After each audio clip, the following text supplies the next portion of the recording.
Lecture की theme को समझना बहुत ही इम्पोर्टेंट है। जब तक हम लेक्चर की थीम को नहीं समझेंगे आगे हमें कुछ भी समझ में नहीं आएगा। देखिए, हमारा जो मेन टॉपिक है वो है फाउंडेशन ऑफ फिज़िकल एजुकेशन। इससे पहले हमने एक लेक्चर बनाया है जिसमें हमने definition of physical education, importance of physical education, हमने तफसील से डिटेल वीडियो हमने बनाया है। और आज का जो लेक्चर होगा वो है कंपोनेंट फिटनेस कंपोनेंट्स, यानी कि कंपोनेंट्स ऑफ फिटनेस या फिटनेस कंपोनेंट। अब हम देखेंगे कि जो है फिजिकल फिटनेस क्या चीज़ है, हमारे पास फिटनेस की डेफिनेशन क्या हो सकता है, फिटनेस के कितने कंपोनेंट्स हैं, इन तमाम को वन बाय वन हम लेक्चर में डिस्कस करेंगे। तो सबसे पहले हम देखते हैं कि फिटनेस है क्या चीज़। यानी कि फिटनेस नाम से ही हमें ज़ाहिर है, नॉर्मली इसके बारे में मिस जो कॉन्सेप्ट है वो ऐसा है कि किसी बंदे को हम देखते हैं जिसका पेट निकला हुआ हो, जिसके बॉडी में बहुत सारी चर्बी हो, जिसका वेट बढ़ा हुआ हो, इसके बॉडी के अंदर कितने डिजीज़ है, फिजिकली वो फिट है नहीं है। हमारा मिसकॉन्सेप्शन इसके बारे में ये होता है कि वो बड़ा फिट बंदा है, बड़ा हेल्थी बंदा है। और जो फॉर एग्ज़ाम्पल बॉडी में वीक नज़र आता है, कमज़ोर या पतला नज़र आता है, उसको हम जो है कमज़ोर समझते हैं, अनफिट समझते हैं, अनहेल्थी समझते हैं। हालांकि ऐसा नहीं है, इसके बिल्कुल अपोजिट है। जो बंदा दिखने में बड़ा मोटा होता है वो में भी जो है वो अनफिट हो सकता है, वो फिज़िकली अनफिट हो सकता है, मेंटली अनफिट हो सकता है, स्पिरिचुअली अनफिट हो सकता है। बट जो बंदा दिखने में बहुत ही कमज़ोर है, वो मेंटली, फिजिकली, इमोशनली बहुत फिट हो सकता है, बहुत ही हेल्थी हो सकता है। अब इन तमाम के बारे में हमें जानने के लिए इनके डेफिनेशन को हमने देखना ज़रूरी है। तो सबसे पहले हम फिटनेस को देखेंगे कि फिटनेस असल में जो है क्या चीज़। इंग्लिश में मैं पढ़ूंगा और इसके साथ साथ मैं जो है उर्दू में इसको एलिबरेट करूंगा, डिस्क्राइब करूंगा, आपसे समझाने की मैं कोशिश करूंगा। फ़िटनेस की डेफिनेशन वैसा मुख्तलिफ राइटर्स ने, मुख्तलिफ थिंकर्स ने अपने अपने अंदाज से किया है, लेकिन मैं जो समझता हूँ, जो मुझे अच्छा लगता है वो मैं आपसे शेयर करूँगा। पहला डेफिनेशन मैं आपसे शेयर करूँगा कि physical fitness is the capacity of an individual to carry out his routine और हर routine work without undue fatigue, and after doing work he or she has sufficient power to do some work more। यानी कि physical fitness हम ऐसे ability को, ऐसी capacity को कहेंगे, किसी भी इंडिविजुअल के ऐसे कैपेसिटी को कहेंगे जो कि वो अपने डेली रूटीन का काम इजीली वो कर सके विदाउट अनडू फटीक। यानी कि वो थकावट का शिकार ना हो, वो बॉडी में पेन फील नहीं कर रहा हो, और स्टिल काम करने के बाद भी स्टिल इसके पास इतना पोटेंशियल हो, इतना कैपेसिटी हो कि वो किसी इमरजेंसी में या किसी और काम करने के लिए उसके पास फर्दर कैपेसिटी, इसके पास पावर मौजूद हो। तो ऐसे बंदे को हम कहेंगे कि दिस पर्सन आर फिट। अब फॉर एग्जांपल मैं एक एग्जांपल देता हूँ। 90 मिनट का हम फुटबॉल खेलते हैं, 45-45 मिनट के दो हाफ जो है हम खेलते हैं। इसके बाद ऐसा होता है कि प्लेयर्स को थकना नहीं चाहिए, वो फटीग का शिकार इनको नहीं होनी चाहिए। 90 मिनट खेलने के बाद भी इनके अंदर इतने कैपेसिटी हो कि कोई इमरजेंसी पड़ जाता है या कोई दूसरा काम, फॉर एग्जांपल मैच बराबर होता है तो 15-15 मिनट के मज़ीद इनको जो है टाइम दिया जाता है और इसमें वो खेलते हैं। अब जो प्लेयर्स 90 मिनट में थक जाएंगे, इसका मतलब ये है कि दे पर्सन आर नॉट फिट। अब इनके पास जो प्लेयर, इनके पास फर्दर खेलने के लिए इनके पास कैपेसिटी है, पावर है, तो इट मीन्स कि दे आर द फिट। ठीक है, वो फिट है अपकमिंग इवेंट के लिए, मजीद फर्दर काम करने के लिए इनके अंदर कैपेसिटी है। तो सेकंड जो डेफिनेशन मैं आपसे अर्ज करूं, the ability to perform daily task vigorous and alertly with energy left over the enjoying leisure time activities and meeting emergency demand। दूसरा है कि एक ऐसा एबिलिटी जो कि आप जो है अपने डेली रूटीन आप इजली कर सकें, और इसके साथ साथ स्टिल आपके अंदर इतना एनर्जी हो कि आप अपने लेजर टाइम में या रिक्रिएशनल एक्टिविटीज़ में भी आप इन्वॉल्व हों। आप अपने जो है 8 घंटे के फॉर एग्जाम्पल डेली रूटीन में आप काम करते हैं या कोई भी आप फिजिकल एक्टिविटी करते हैं, इसके बाद भी स्टिल आपके पास इतना एनर्जी, इतना जो है आपके पास पावर होनी चाहिए कि आपके दोस्त आपको बुलाते हैं तो आपको जो है वहाँ पे भी पार्टिसिपेट करनी चाहिए। आपको लेजर टाइम में सही स्पेंड करने के लिए, आपके फैमिली के साथ कहीं और जाने के लिए या कोई दूसरे काम करने के लिए आपके पास स्टिल पावर होनी चाहिए। इसको कहते हैं फिजिकल फिट। हाँ, चलिए मुख्तसरन मैंने आपको बता दिया कि फ़िज़िकल फ़िटनेस है क्या चीज़। अब देखते हैं कि फ़िज़िकल जो फ़िटनेस है, फ़िटनेस के टोटल 11 कंपोनेंट है। 11 कंपोनेंट में से इनमें से 5 ऐसे हैं जो कि हेल्थ रिलेटेड फ़िटनेस कंपोनेंट है और 6 ऐसे हमारे पास कंपोनेंट है जिनको हम कहते हैं स्किल रिलेटेड फ़िटनेस कंपोनेंट। अब हेल्थ रिलेटेड हर इंसान के बॉडी के अंदर वो मौजूद है। अब वो आप डिपेंड करता है कि वो पर्सन कितना फिजिकल एक्टिविटी करता है, कितना जो है फिजिकल एक्सरसाइज करता है, कितना वो स्पोर्ट्स में इन्वॉल्व होता है और कितना इनके अंदर वो फिजिकल कंपोनेंट फिट है। दूसरे सिनेरियो में हमारे पास जो है स्किल यानी कि motor skill related fitness component है जो कि 6 है, जिनकी तादाद 6 है। अब वो क्या होता है, उसमें जो बंदा है, कोई भी पर्सन या एथलीट या एनी भी पर्सन इंडिविजुअल, वो क्या करता है अपने स्किल प्रैक्टिस के ज़रिए इनको एनहेंस करता है, इनको डेवलप करता है, इनको मजबूत बनाता है, इनको स्ट्रॉन्ग बनाता है, इनको फिट बनाता है। अब वो कौन कौन से हैं? अब देखो, जिस तरह मैंने जो है 2 कैटेगरीज आपको बताया। फर्स्ट हमारे पास जो है health related fitness component. Second में हमारे पास है साइकोमोटर या स्किल रिलेटेड फिटनेस कंपोनेंट। ठीक है, दोबारा मैं बता रहा हूँ, रिपीट कर रहा हूँ। पहला जो है हमारे पास है वो है हेल्थ रिलेटेड फिटनेस कंपोनेंट। दूसरा हमारे पास है वो है मोटर या जो है स्किल रिलेटेड फिटनेस कंपोनेंट। और फर्स्ट जो हम डिस्कस करेंगे वो हम करेंगे हेल्थ रिलेटेड फिटनेस कंपोनेंट।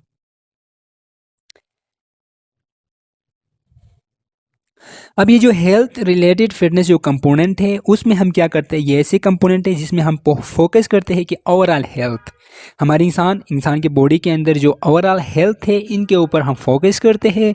और इसमें जो है डिजीज़ को, या क्रोनिक डिजीज़ होते हैं, एक्यूट डिजीज़ होते हैं, इनको रिड्यूस करने के लिए, इनसे बचने के लिए हम मुख्तलिफ इक़दाम करते हैं। हम अपने बॉडी के अंदर ऐसे कंपोनेंट को फिट रखते हैं जिसकी वजह से क्या होता है, फॉर एग्जाम्पल इम्यून सिस्टम है, इम्यून सिस्टम को हम जितना स्ट्रॉन्ग रखेंगे उतना जो है हम डिजीज़ से पाक होंगे। चाहे वो क्रोनिक डिजीज़ हो या जो है वो एक्यूट डिजीज़ हो, इन दोनों से हम बच सकते हैं थ्रू इम्यून सिस्टम का जो है स्ट्रॉन्ग होने पे। ठीक है, अब देखिए हमारे पास जो हेल्थ रिलेटेड फिटनेस कंपोनेंट है, इनके जो है 5 हेल्थ रिलेटेड फिटनेस कंपोनेंट है। इनको जो है 1 बाय 1 मैं आपसे डिस्कस करता हूँ कि ये क्या चीज़ है। सबसे पहला जो हमारे पास जो फिटनेस के जो कंपोनेंट है वो हमारे पास है कार्डियोवैस्कुलर इंड्योरेंस। कार्डिक यानी कि हार्ट के रिलेटेड है, जो कि दिल, हमारे लंग्स जो कि क्या करते हैं, ऑक्सीजन एंड ब्लड को हमारे बॉडी के हर पार्ट तक पहुंचाते हैं।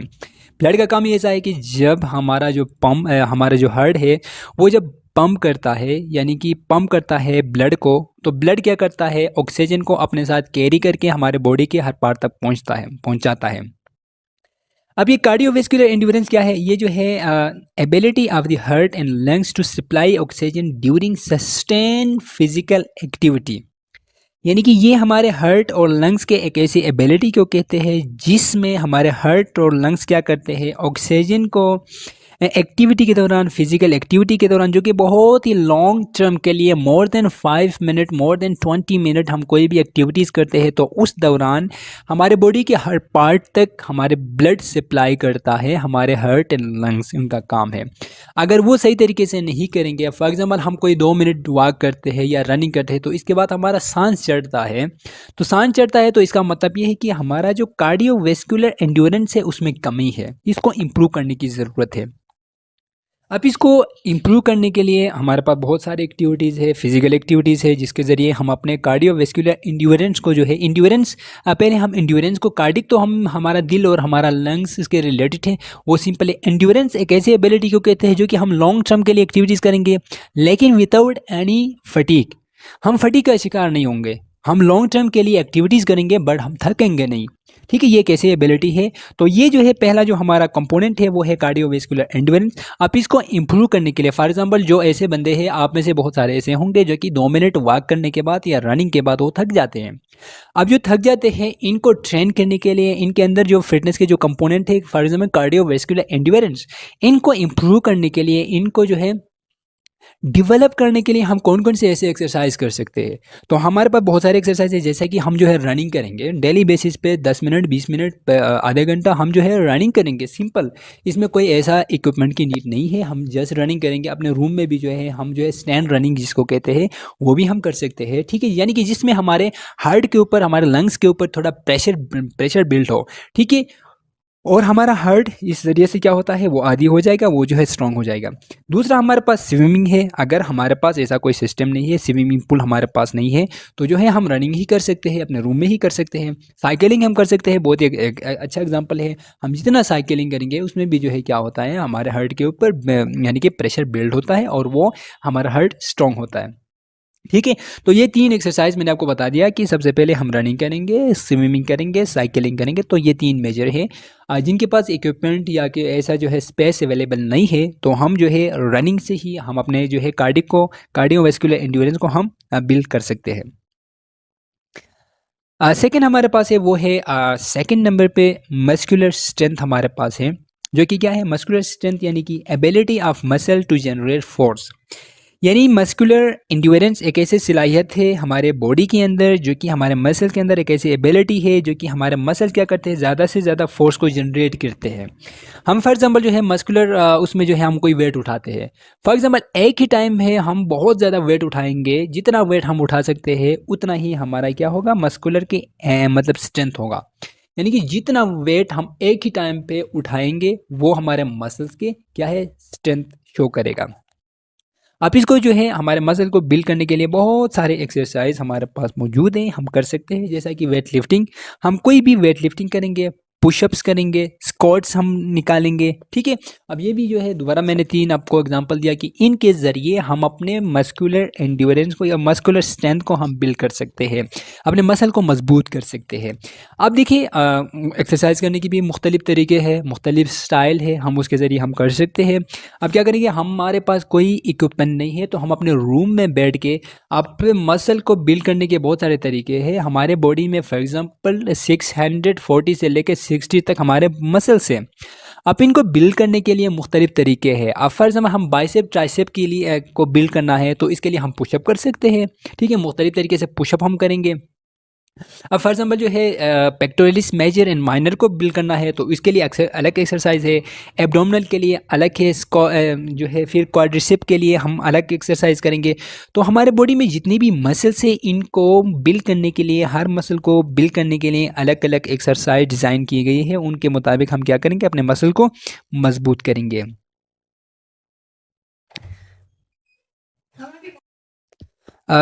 थर्ड नंबर पे हमारे पास वो है मस्कुलर इंड्योरेंस।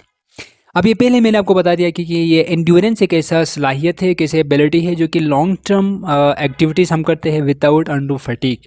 फटीक का शिकार नहीं होते हैं हम लॉन्ग टर्म के लिए कोई भी एक्सरसाइज करते हैं, तो ये हमारा एंड्योरेंस में आता है। अब मस्कुलर एंड्योरेंस का मतलब क्या है कि ability of muscle to sustain repeated contraction. अब हम क्या करते हैं, मसल्स को हम इतना इन्वॉल्व करते हैं, वो रिपीट करते हैं, वही एक्टिविटीज़ रिपीट करते जा रहे हैं। तो इसमें हमारे जो मसल्स हैं वो थकते नहीं हैं, लॉन्ग टर्म के लिए एक्टिविटीज़ करते हैं, सस्टेनेबल एक्टिविटीज़ करते हैं और वो जो है फटीग का शिकार नहीं होते हैं। तो वो जो है हमारे मस्कुलर सिस्टम में आते हैं। अब मस्कुलर इंड्योरेंस को जो है बिल्ड करने के लिए हमारे पास बहुत सारे एग्जाम्पल है। प्लैंक्स, जिस तरह हम प्लैंक्स करते हैं ना, प्लैंक्स जिस तरह हम जो है प्लैंक्स एक एक्सरसाइज है। सेटअप्स हम कर सकते हैं, रोविंग हम कर सकते हैं और भी बहुत सारे एक्सरसाइज के जरिए हम अपने मसल्स को बिल्ड कर सकते हैं, इनको स्ट्रॉन्ग हम बना सकते हैं। फोर्थ नंबर पे हमारे पास फ्लेक्सिबिलिटी। फ्लेक्सिबिलिटी हमारे बॉडी के अंदर एक ऐसी सलाहियत को कहते हैं जो कि क्या होता है, range of motion in joint. हमारे बॉडी में बहुत सारे जॉइंट्स है, इनमें जो है रेंज ऑफ मोशन यानी जितना खिंचाव होगा, जितना हम जो है लेचक होगा जॉइंट के अंदर, उतना हम कहेंगे कि ये फ्लेक्सिबल है। अब बहुत सारे देखो एक्टिविटीज़ है, फर्ज में जिमनास्ट है। ठीक है, जिम्नास्टिक में आप देखो उनके जो जिम्नास्ट होते हैं उनकी बॉडी के अंदर कितना फ्लेक्सिबल है, उनकी जॉइंट ऐसा लगता है कि उनके जॉइंट बिल्कुल जो है स्प्रिंग की तरह वो मुड़ रहे होते हैं, हर जॉइंट को वो कितना जो है देखो स्ट्रेच करते हैं। अब हम नॉर्मल बंदे जिस तरह हम है कोई भी एक्सरसाइज नहीं करते तो हमारे लिए थोड़ा मसला हो जाता है। हमारे देखो बहुत सारे ऐसे हैं कि जॉइंट बिल्कुल बैठे हुए हैं, वो सही तरीके से जो है स्ट्रेट भी नहीं होते हैं। अब जो जिमनास्ट है उनके देखो बिल्कुल वो मुड़ रहे होते हैं, वो पीछे जो है अपने सर को अपने लेग्स पीछे से जो है लेग्स के सामने भी लाते हैं। ऐसा लगता है कि हमारे जो है वो इंसान नहीं है, उनको देख के जो है हमारे आंखों में आंसू आ जाते हैं, वो इतना जो है स्ट्रेचेबल है।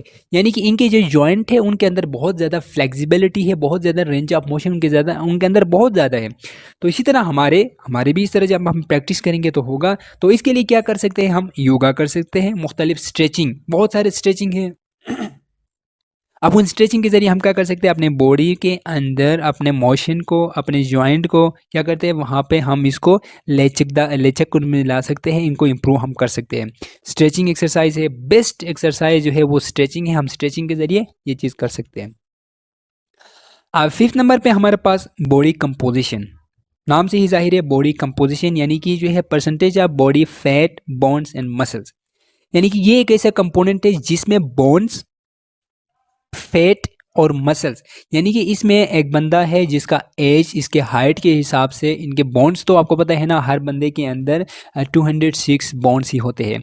मसल्स ये जो है 640 से लेके जो है 60 तक जो है होते हैं उनके बीच में, लेकिन एग्जैक्ट मुझे नहीं पता क्योंकि हर जो है एक्सपर्ट ने अपने अपने हिसाब से जो है मसल्स का नाम बताया है।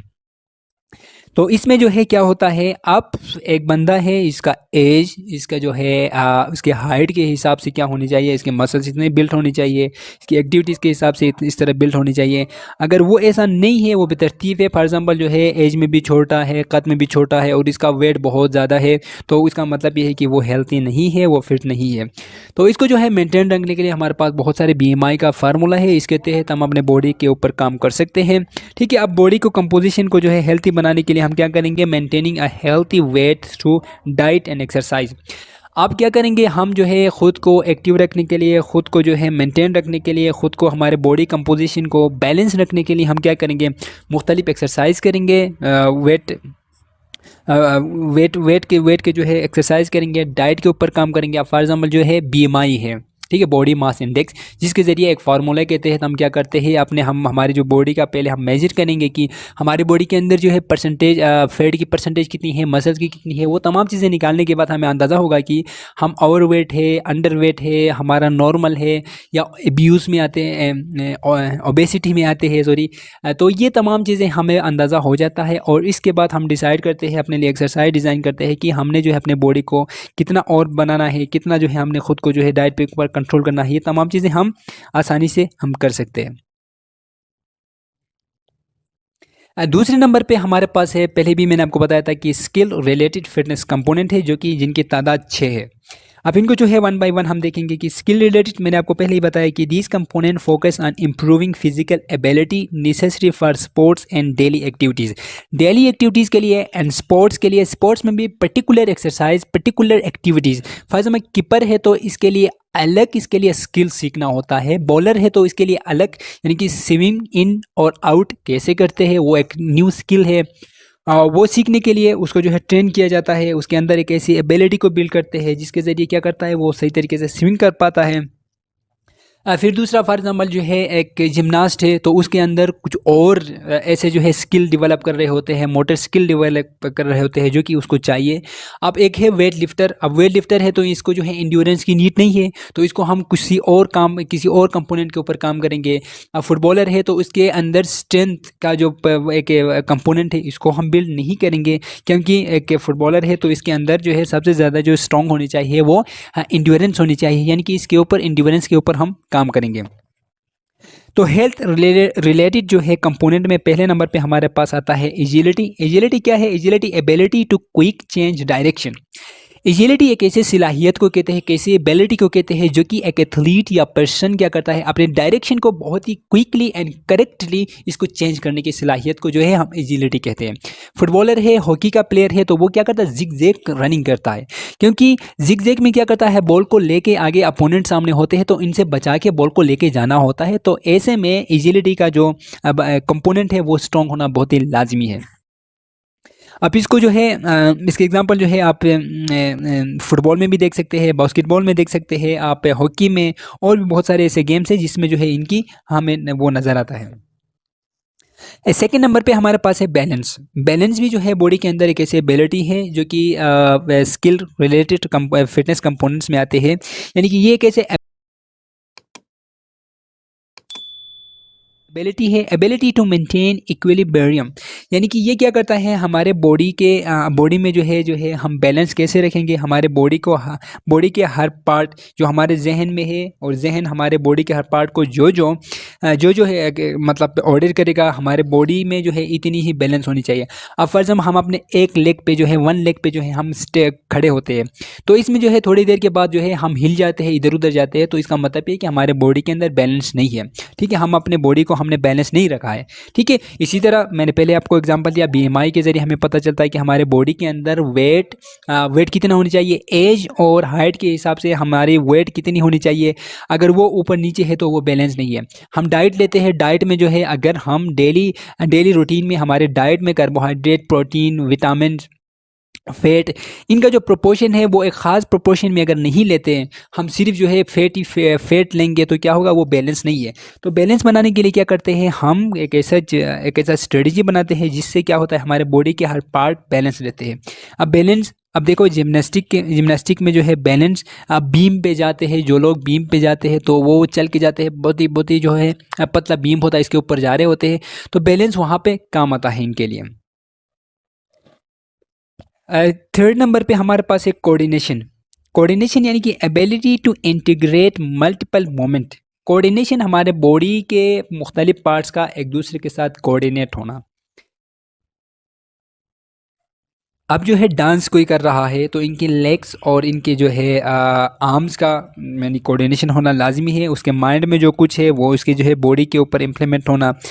ठीक है, फिर टेनिस खेलते हुए जो है आपकी लेग्स का जो है आपके बॉडी के पावर लेग्स के दोनों साइड पे होनी चाहिए, और इसमें जो है आपके हाथों का स्टाइल, मूवमेंट, इनमें जो है मतलब कोऑर्डिनेशन होना बहुत ही लाजमी है। और आपके टीम में खेल रहे तो टीम के साथ कोऑर्डिनेशन होना लाजमी है, यानी कि ये जो है एक ऐसा सलाहियत है जो आप खुद से जो है बिल्ड कर सकते हैं। इसके बाद फोर्थ नंबर पे हमारे पास जो है पावर है। पावर भी जो है एक ऐसी ability to generate force quickly, यानी कि एक ही टाइम पे बहुत ही जल्दी में जितना फोर्स हम जनरेट करेंगे, फॉर एग्जाम्पल हमने किक मारना है, वहाँ पे क्या होता है, क्विकली हमने बॉल को किक मारना है, और जितना एज सुन एज पॉसिबल या जो है जितनी जल्दी हो सके क्विकली हम जो है किक मारेंगे, और वहाँ पे जो फोर्स जनरेट होगा उस सलाहियत को कहते हैं। अब देखिए, आपने जो है दो प्लेयर्स किक मारते हैं, एक जाके आराम से मारता है, दूसरे जाके बहुत ही स्पीड से मारता है, और इसमें जो है वहाँ पे दोनों का फोर्स मतलब जनरेट होता है। अब जो बंदा बहुत ही क्विक मारेगा तो इसका मतलब है कि उसके अंदर वो जो है पावर की जो कंपोनेंट है वो स्ट्रांग है। जो बंदा वहाँ जाके वो भी जो है फोर्स जनरेट करता है, उसके पास पावर तो ज़्यादा होगा, ठीक है, स्ट्रेंथ उसके पास बहुत ज़्यादा होगा, लेकिन वो जो पावर जो जनरेट करने की जो सलाहियत है वो उसके अंदर कम होगा। एक के अंदर ज़्यादा है, दूसरे अंदर कम हो सकता है। ठीक है,